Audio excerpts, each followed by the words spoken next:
Welcome back to another edition of the RTF Show, Royal Rumble of the Brothers. Me versus you, John, Brother John. How you doing? I'm ready. I'm ready to go. Standing up for all the middle childs, the younger brothers. I'm gonna take us. We are here. 4 left. Ken versus Doug, me versus John.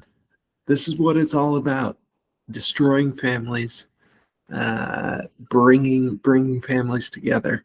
This is what fantasy football is here for. It's gonna be intense because either way. So I'm fine with Whitney and Arlo to Chicago on Tuesday. That means I definitely have someone playing Monday night. I don't know if you do. Yeah, you've got Taylor playing Monday night. So that will there could potentially just be a terrible night for one of us. And then the next morning, I mean, you'll have to go work. I'll have to get on a plane. But we in theory are seeing each other that Tuesday night. I will not be at work. I will spend the entire day either you will get off the plane and I will be a champagne drunk, or I will be whiskey drunk, drowning my sorrows. Yes. Hopefully, if it's champagne drunk, please bring a sign to the to the airport and just hold it up. Be like, this guy sucks at fantasy football. John, fantasy. Get your ride here. Yeah. And then Doug and Ken are spending Christmas together as well, and so they will also have something to be talking about then. And then obviously that next weekend, one of us will be sad, the other will be stressed, but we'll be seeing each other. So it should make for some good holiday drama. It's been a long road to get here. We'll break down the games in a minute, but we'll give some flowers out again to the teams that lost. Let's start with Steve. Steve had just what a season for Steve. He makes some trades. Seems like he's kind of on the fence as to where the season is going, and ends up 7-7. I can't find his game here. Ends up 7-7. Makes the playoffs as the wild card spot, and put up a fight. It was going to be a tough game for Steve to win, but he went down swinging. So I will give him that. He went down swinging. Did you worry at a certain point in this game? Yes, I was going to say that there were a few moments, especially in the early window. He had Nico Collins go off. Drake May played well. And so, there was a couple moments there where I was like, oh, shoot. And then the Bears, too. The Bears defense just, wow. That, just kept piling it on. And so that was definitely getting me a little concerned. Thankfully, CJ Stroud's showed up for me, which was not guaranteed, and then also Jacobs was able to come in, I think, in that afternoon game and put up some decent points, and so there were a few moments there, and then thankfully by Monday night I had it. I think I was several points ahead at that point, but DK Metcalf showed up with a touchdown, so I was feeling okay. Yeah, unfortunately for Steve, it was a big Swift game for the Bears. Monungai didn't really get it going on the ground on Sunday, and so it lost points there, and then Watson gets hurt right in that game. Yep. Yeah. Which also or knee, I can't remember. Yeah, which also really took him out of it. Those two things. Shoulder. Yeah. So, yeah, the Monungai thing, him and I chatted a little bit on the side about that. I thought it was a good play. Like, I was definitely concerned that Monungai was going to have like 125 yards on the ground and was going to change that game. But the 11 carries for 33 yards was definitely probably his worst effort. I mean, it's his worst game in quite some time. Well, since the Minnesota game. I mean, he had more points in the Minnesota game, but he did not run the ball well in that game either. But yeah, I thought he'd be good for a touchdown. That's what I was really concerned that he was going to score a touchdown there. And then Mark Andrews obviously did not show up as well. So I mean, Mark Andrews got his money. Mark Andrews effectively retired after getting his extension. Appears to just a little shocking. Not care to be involved much anymore. Yep. Yeah, and I mean, and then even pretty when wild. Aaron Jones didn't have a great game. Harvey had a fine game. The biggest surprise though is Aubrey missing a couple big kicks. Like, I think he missed he missed like a 50-yarder or a 55-yarder that could have put him a little bit closer. So Yeah. Could also have been a big swing there for Steve, but ultimately, yeah, I did have a little scare, but no, I felt pretty confident going into the week. Overall, yes, a tough one for Steve. But Steve, again, a very nice season. Essentially, he started 1-3, and the rest of the way really picked it up. Went 6-4 the rest of the way. And I think, cobbled together a fairly competitive team. Let's move to Alec and Doug's game. I had the privilege and honor of having dinner with Alec on Monday night. You did? Oh, I did. God. I did. It was great to see him. He's doing well. He's got another baby on the way. Congratulations. Exciting. Alex. Yeah. We did not stay out through the entire Monday Night Football game. But obviously, did you guys go to Shaw's? You know it. We did. The week before I come, you guys go to Shaw's? There's plans to get back down there. Don't worry. I mean, Arlo's in town, so they're going to take Arlo. Yeah, exactly. But it was. I think Alec felt as though he had a shot at it, and we were sort of trying to game out what he needed to happen during the game. And what we decided was what we didn't really want to happen, and this didn't really come to fruition in the way that we thought it would. What we didn't want to happen was what did happen, the Steelers opening up a big lead. Alex's thought being, and my thought being, that the carries would sort of get split between Gainwell and Warren, and Miami would just be throwing the ball the whole second half. Ultimately, they did break out to a big lead, but I mean, that split with Gainwell, I think, really hurt Warren. It did. And although Warren had a couple of goal line carries there. He did. At Yeah. one point, were you guys watching the game together at that point? Because that was Yep. very disappointing to see, I'm sure, from Alex's perspective. There was also a play late in the game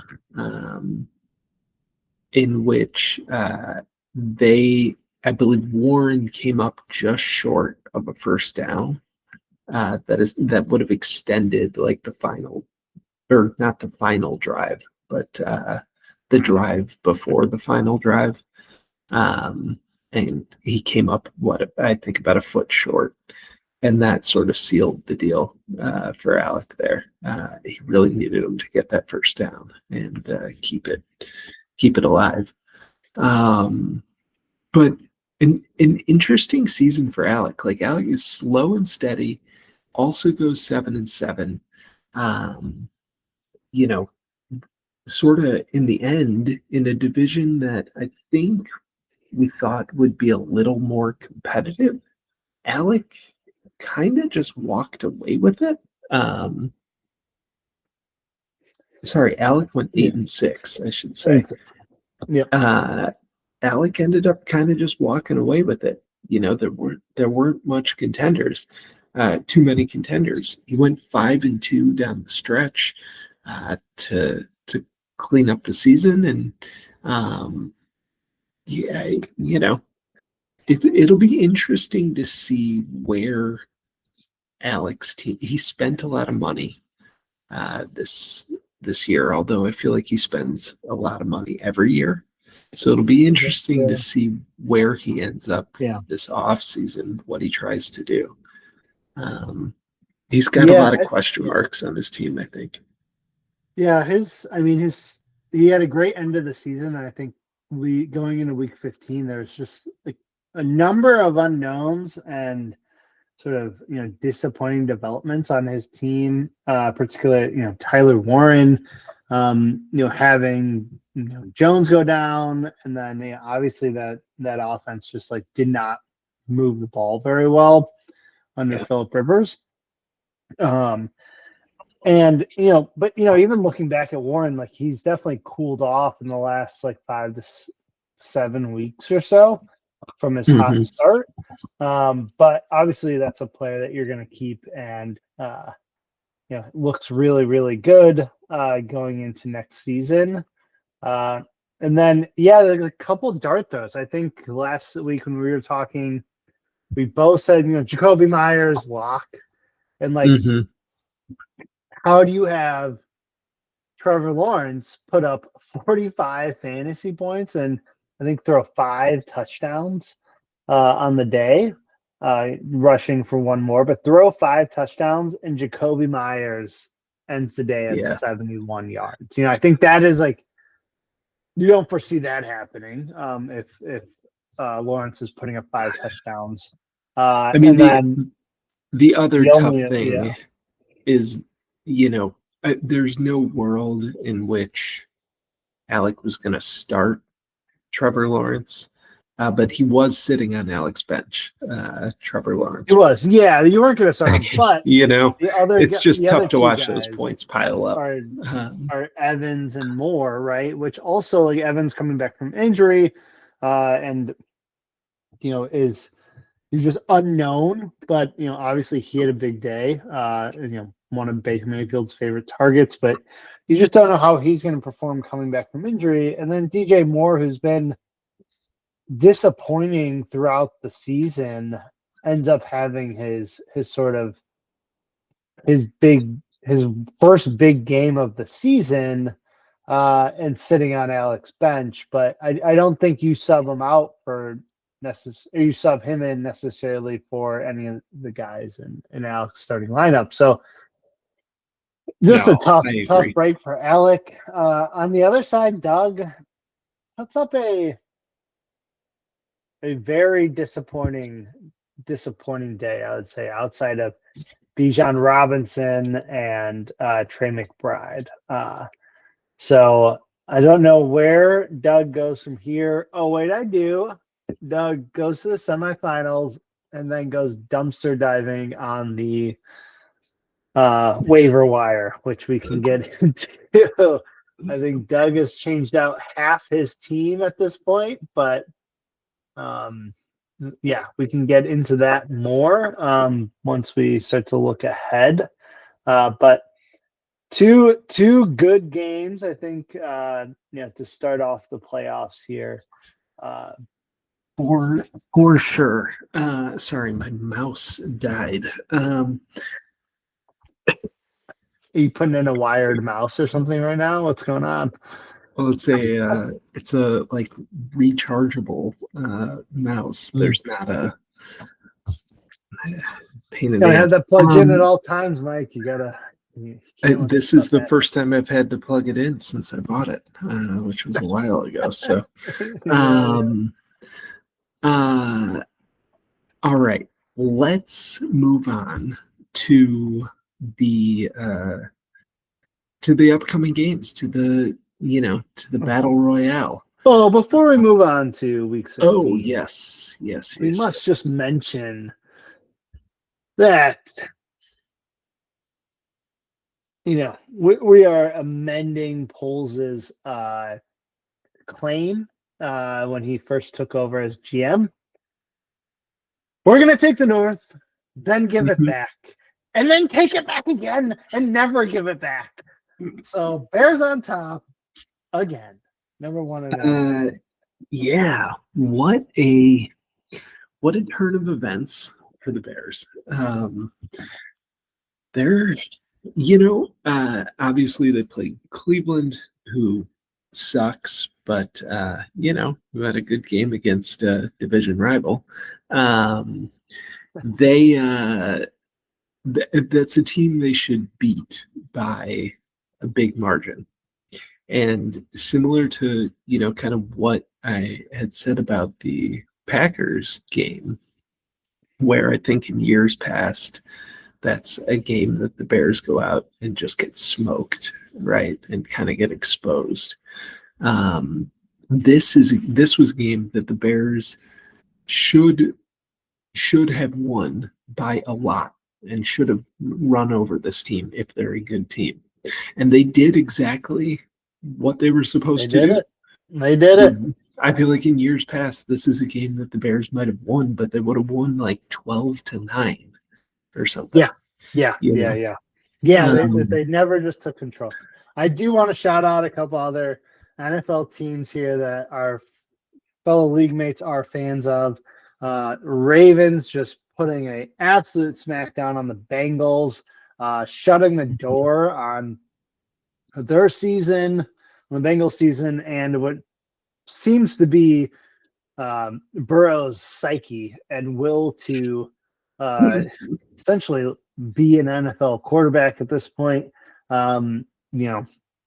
He seems to just be completely disengaged, and rightfully so. I think the Bengals broke him like they've broken many people in years and seasons past. Also, what could be one of the games of the season, if not the game of the season, that Bills-Patriots game was absolutely insane. I did love seeing all of the Patriots fans at halftime posting on social media saying, "Holy shit, we fucking got them. This is amazing. Like we are finally top dogs again." And then just Josh Allen just fucking demoralizing an entire section of the country in New England. So that was fucking hilarious. Good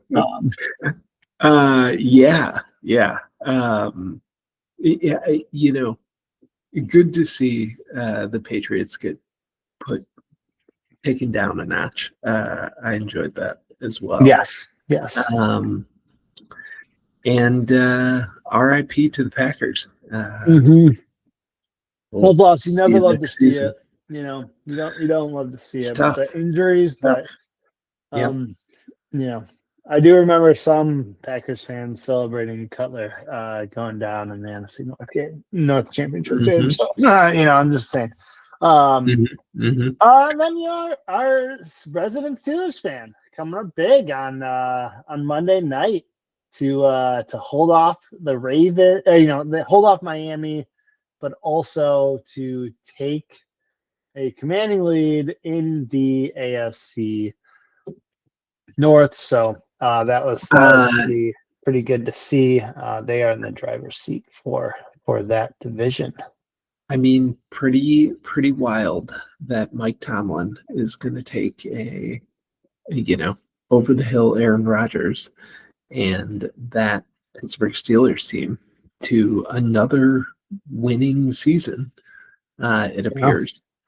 My computer is freaking out right now. Okay, not sure what just happened. Another winning season for the Steelers, it appears, is on the horizon. So pretty wild. All right, let's get into.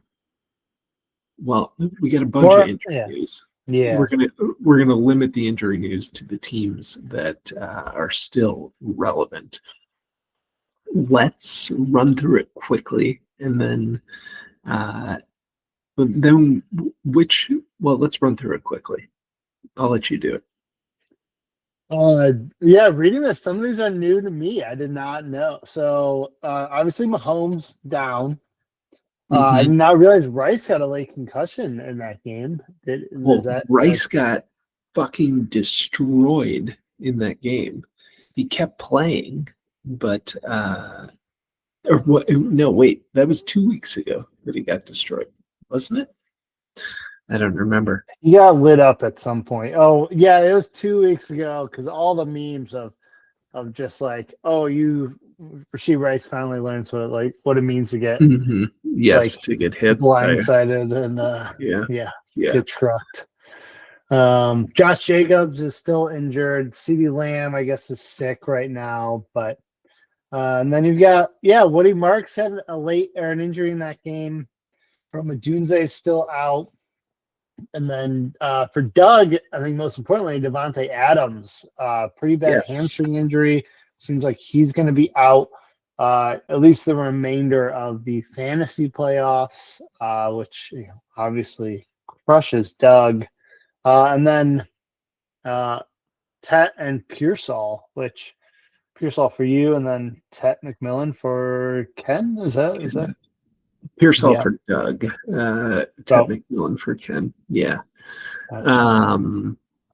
McMillan, I did not realize had been injured either.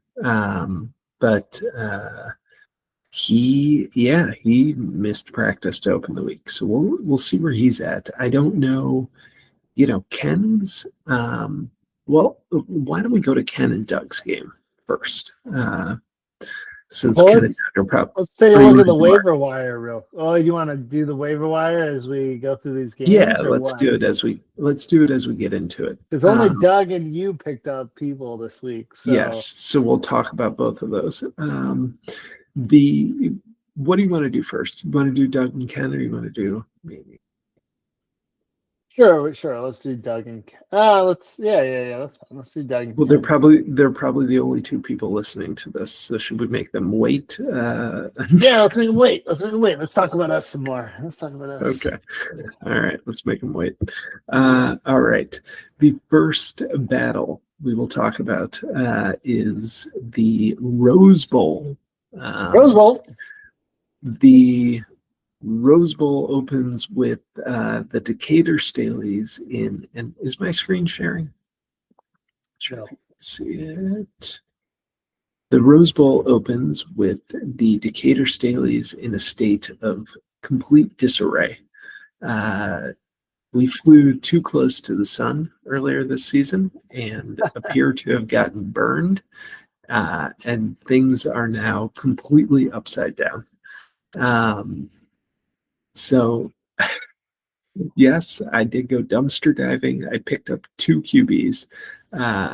Not sure what the plan is. I will admit I do not know what the plan is. I'm rostering 3 QBs at the moment in Darnold, Tyler Slough and JJ McCarthy. Yeah. Yeah, there's a saying, Mike, that's, if you're rostering 3 QBs, Well, you're actually, I guess rostering none. Yeah. I guess I'm rostering 4 as Mahomes is in my IR slot. But, oh wow. Yeah, that's yeah. I'm very curious how I'm gonna check in every day and see it will likely who's in change there, every day. And you got We're no one running going them. Thursday. Sam Well, Darnold's no. on Thursday. Yeah, Darnold goes on Thursday. I can safely say that I'm probably not going to play Sam Darnold on Thursday. Yeah, that Rams defense. That's going to be a tough matchup for him. And honestly, he's not been great, I would say. No. Nope. For most of the season, he's been serviceable, but in the last several games outside of that Atlanta game, I would not feel super confident. I mean, really, since the bye, he has pretty much been boom or bust, and the busts have been pretty bad. So it's probably not the option I'm going to go for. Also, not not going to want to play a guy on Thursday night that I don't feel super confident in, and then have to look at a terrible score for the next 2 days. We'll see what happens. We might just go with the moonshot, and it's not just the quarterback spot on my side of things that's up in the air.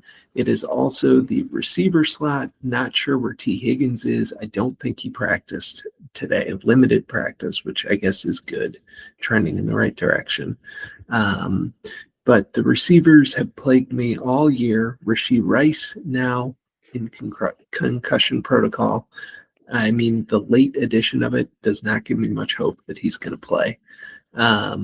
And then I'm stuck choosing between Brian Thomas and Justin Jefferson, 2 of the most disappointing players in fantasy football this year.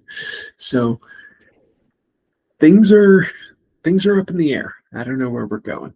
We'll see. That's why I'm wearing my Jesus Shuttlesworth jersey again, because Jesus is taking the wheel at some point. Oh yeah. I mean, you got to think at some point JJ and JJ put it together, right? Like there was a touchdown missed in this last game between them, just off the hands of JJ. But you got to think that at some point that they connect, right? I'm sure it's going to be a priority. If you're looking back, like, he had 8 targets in the Dallas game here, but previously, he 4, 6, 6, 9. I'm expecting Jefferson to get 10 to 12 targets a game, and it's just that hasn't happened. And then, I could see them really, really trying to put it together for this game, right? Obviously, they're out of the playoffs, but you got to think you're gonna try to develop that connection for next season. Yeah, I think the one thing that has me somewhat optimistic about the possibility of this game being a good one for them, one is that the Giants are not very good. I think there's going to be a lot of opportunity for them to connect. But 2, I think JJ McCarthy has played well enough of late that they're not going to give up on him going into next year. I mean, he had a pretty rough start, but they're not going to give up on him going into next year. I think they stick with him and see where it takes them. And that means that's the hope, right? Well, that means that at some point, right, well, sure. But that means that in terms of Jefferson, right, at some point, they got to get that ironed out. Like, you can't You can't have this isn't Caleb Williams and DJ Moore. You know what I mean? Yeah. You have your Justin number one, Jefferson is a different kind of player. Yeah. Like if you're gonna move on from anyone for the Vikings, you're moving on from from McCarthy. You're not moving on from Jefferson, right? So, the risk here is like, he continues to play bad, and then they draft another quarterback and they reset the clock. But it does seem like JJ has potential, right? I think it is still his. Like they're gonna continue to start him, and I think that they're gonna continue to let him throw the ball, right? They have not shied away from that.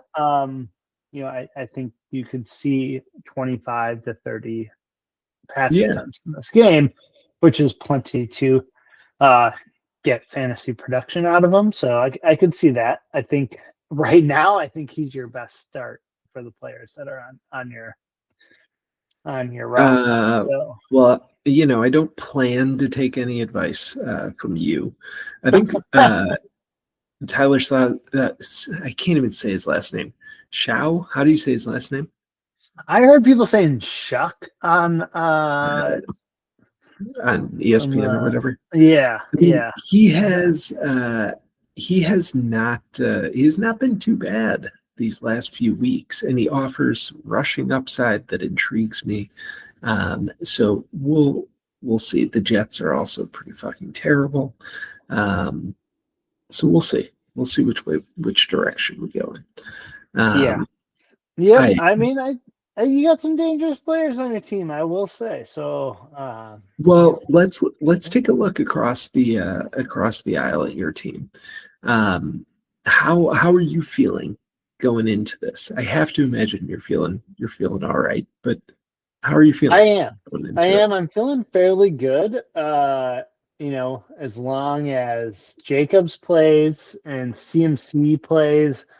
He was healthy all last week, and then he popped up with like a back injury on Saturday, right? That stressed me out for most of the weekend. But assuming all that goes well, I feel fairly good about where I'm at. I think I'm rolling with Stroud. Despite his low projection there, but I feel fairly confident in Stroud right now. He also has come on fairly well as of late. Despite Brissett also playing well, I don't think I'm quite ready to slot Brissett in against the Atlanta defense. So I think I'm fairly locked at this point. I don't, unless an injury pops up. Pittman was super disappointing last week. Maybe he gets better as the connection grows with Rivers through another week of practice, but I think Metcalf is going to get the start there for me. So at this point, I think I'm locked. I think the roster that you have in there makes sense to me. I can see it going that way as well. The Colts. So CMC plays the Colts this week, right? Yeah. The Colts had a stretch in the kind of middle of the season where their run defense was pretty bad. But it's hard to judge because they played a Seahawks team that just cannot run the ball to save their lives last week. But they had a good week last week against the Seahawks in terms of their run defense. They played Jacksonville tough. I think for me, looking at your roster, I'm gonna need CMC not to pop off if I'm gonna win this. So that's the one I've got circled, and it would be pretty exciting if if it came down to Taylor versus McCaffrey on Monday night. I wouldn't hate it. I would be all over it. I should probably be packing at that point for our 7 a.m. flight. But I will be glued to that TV. I would. You don't have anybody else playing in that game, right? No. No. That's- It's just that, and then the only other wrinkle I have in my lineup decision making is if Marvin Harrison comes off of injury, right? Right now he was in my IR. He's in my IR right now. He's been out the last week or two, a week with a heel injury after his appendicitis too. That would be hard not to start him over Metcalf, but honestly, I feel like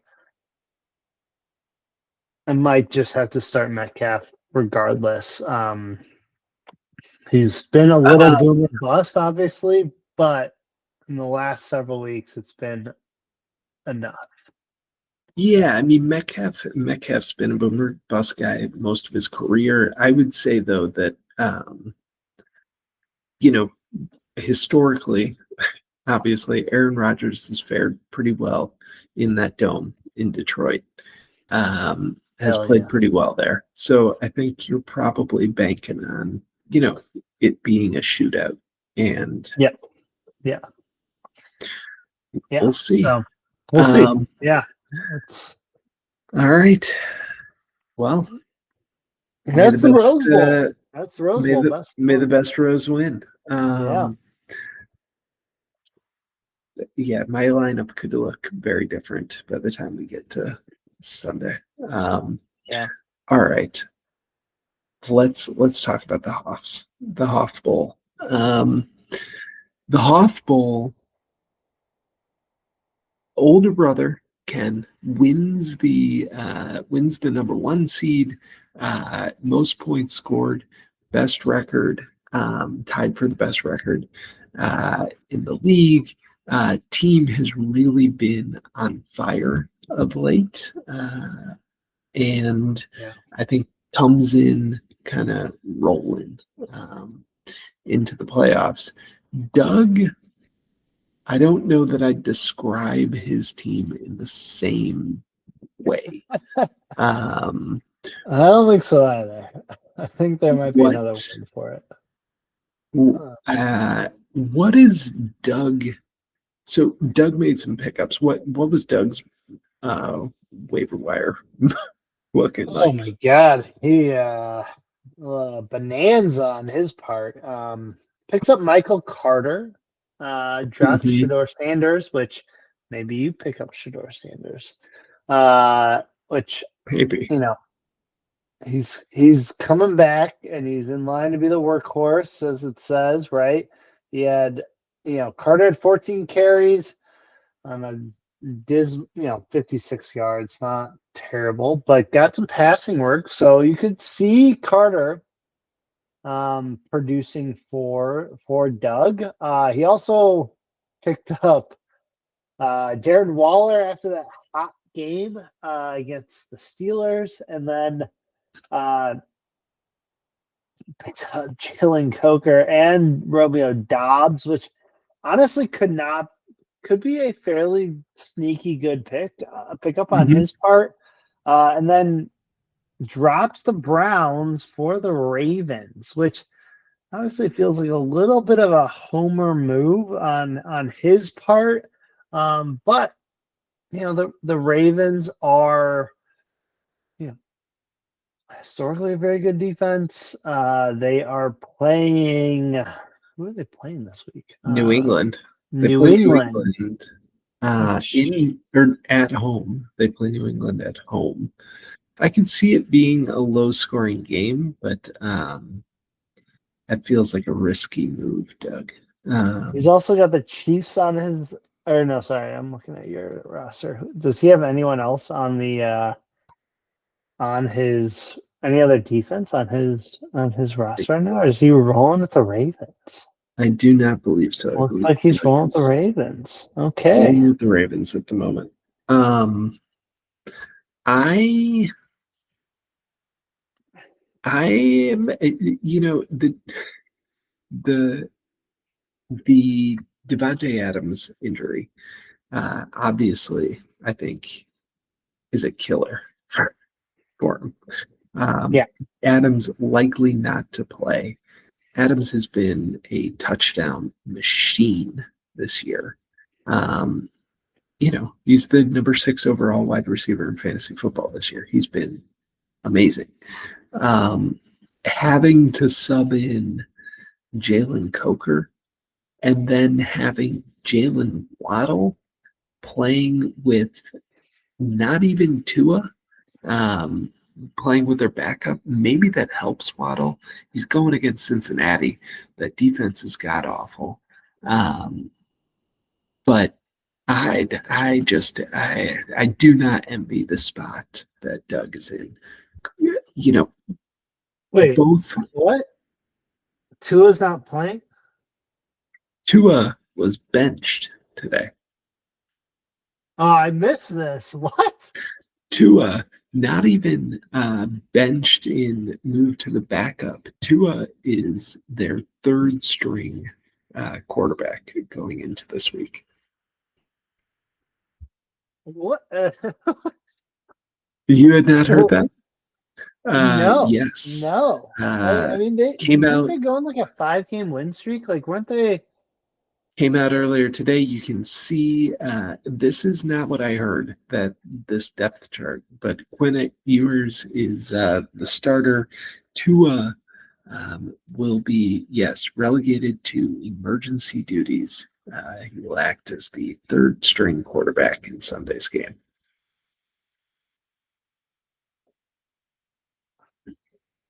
I guess, I mean, I understand. So they started like 1-5 and then went on a pretty good tear, and they ended up, I think, like 6-6, right?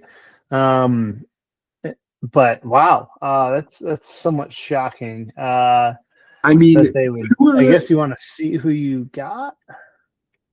Tua has been pretty bad this season.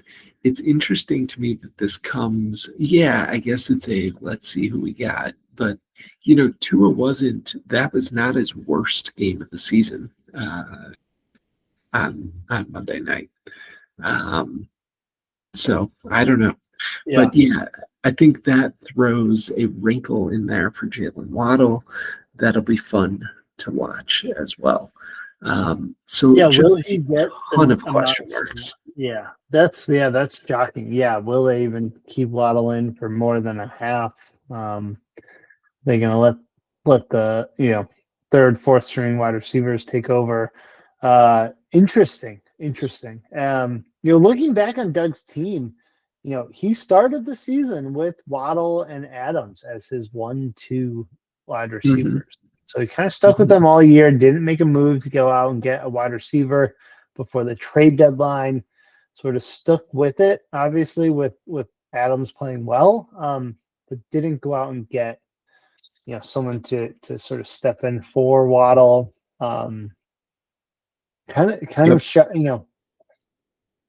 here we are, though. I mean, week 16. So Doug, I don't know. I don't know if Keenan Allen and Waddle are going to be enough against JSN and Cortland Sutton, who's done very well as of late. I feel like he's kind of been the guy there, right?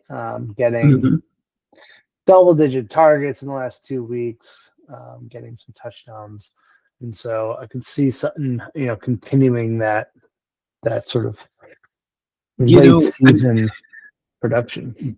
I think the unfortunate thing for Doug is his team is in such dire straits, and this might be, a week where I think it's very possible that Ken has a down week this week and still wins.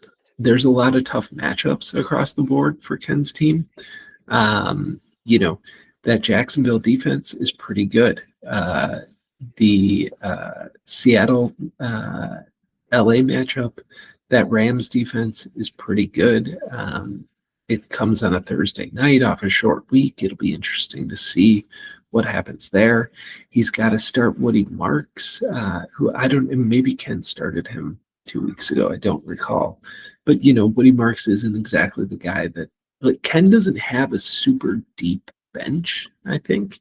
And so there it feels like, for as good as Ken's team is, this might be about as gettable as it gets for him, for a team like Doug's.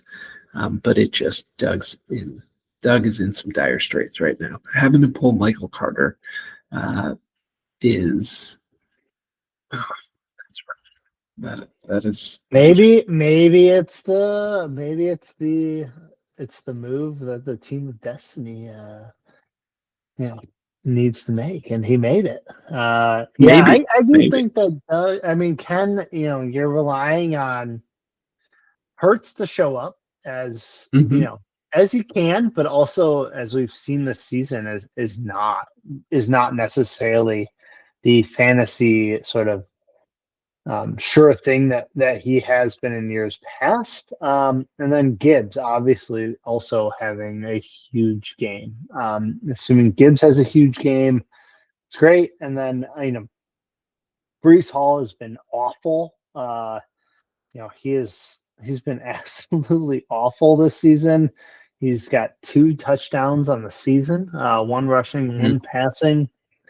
Hasn't found the end zone in the last 2 weeks. And so if Breece Hall shows up, great. I think Ken can get it. But otherwise, I think this is a gettable game, and I think I wouldn't bet against Ken at this point. So yeah, it is. It's gonna be a tough one, I think, for Doug. You're the other one. I mean, the Steelers have been okay but have not been. I don't know that it's like the Steelers have been kind of middle of the pack against the run. I can see, Gibbs going off there. So we'll see. It's gonna be an interesting one. Do you have a pick for this game that would shock me? I gotta stick with my younger brother. I'm gonna go with Doug. Doug. All right. That's my guy. That's my guy. Well, I will take the smart money and bet on Ken for maybe once in my life. And we'll see who comes out on top. It's gonna be an exciting one. Let's just check the matchups real quick. Ken's got people playing early, so Ken's games are over by 4 p.m. Saturday for Hertz, Thursday for JSN. I guess he's got a few people in that late Sunday slot. And then Doug's just got his kicker and his defense on Sunday night. That's as late as it goes. So we will probably know by the end of I would say by the end of the noon games, which direction things are headed here. They each have a San Francisco wide receiver on their bench, which they are playing Monday night against Indiana. So we could see Jennings has obviously been playing fairly well as of late. Very much a touchdown dependent guy, but 5 touchdowns the last 6 games. So that's a pretty good streak he's got going there. Seems like Purdy looks for him in the end zone. And then, does Pearsall play? Essentially, but he's also been, well, I said it last week, he's been very disappointing.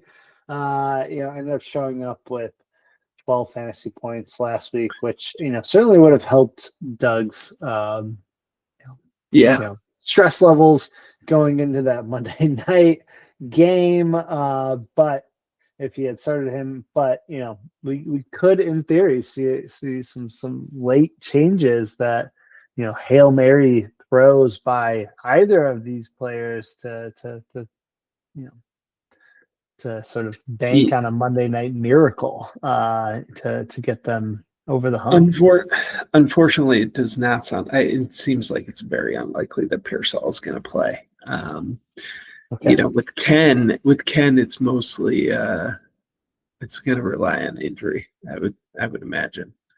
We'll see what happens with all these guys. I would say Rome probably not going to play. I don't know where we're at with Tet.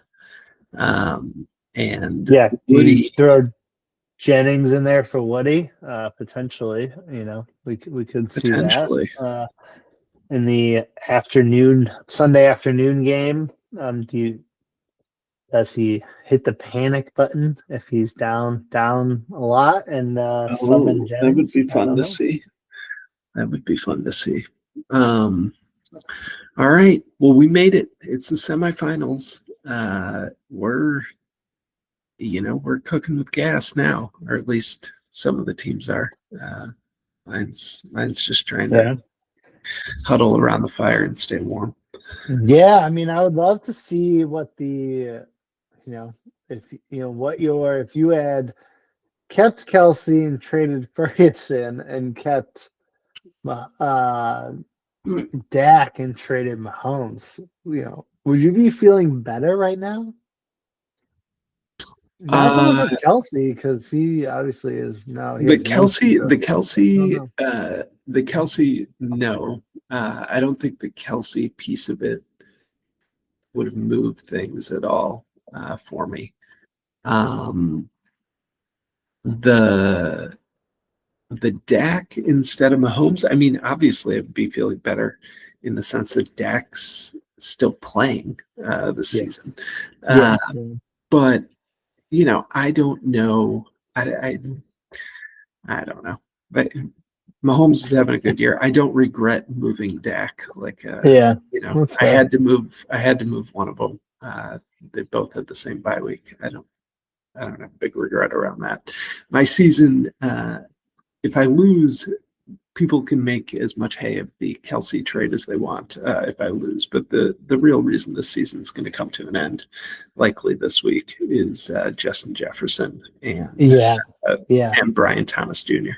I think those are the two biggest culprits. So we'll see. 100%. I mean, 100% on Justin Jefferson. It's unreal. I mean, he's played with so many different quarterbacks that you would think which he seems quarterback proof. Yeah. And then it's just. Yep. Turns out no. All right. Well, we did it. I guess we'll see what the next time we see people, we'll know who the winner of these games are. Yeah. We'll be in line. One of us will be in line for a shot at the title. John for his third, possibly. Me for my first. So we'll see what happens. Yeah, Doug and Ken also. We could have a new winner. We have to. God willing. Invite someone to the winners group chat. Or it'll just be you and Jake in there jerking each other off. Jake, Peter, and Josh. Yeah. All right. For Brother John, this has been the semifinal Battle Royale Blood Brother edition of the RTF Show. Good, better, best. Kings of the North.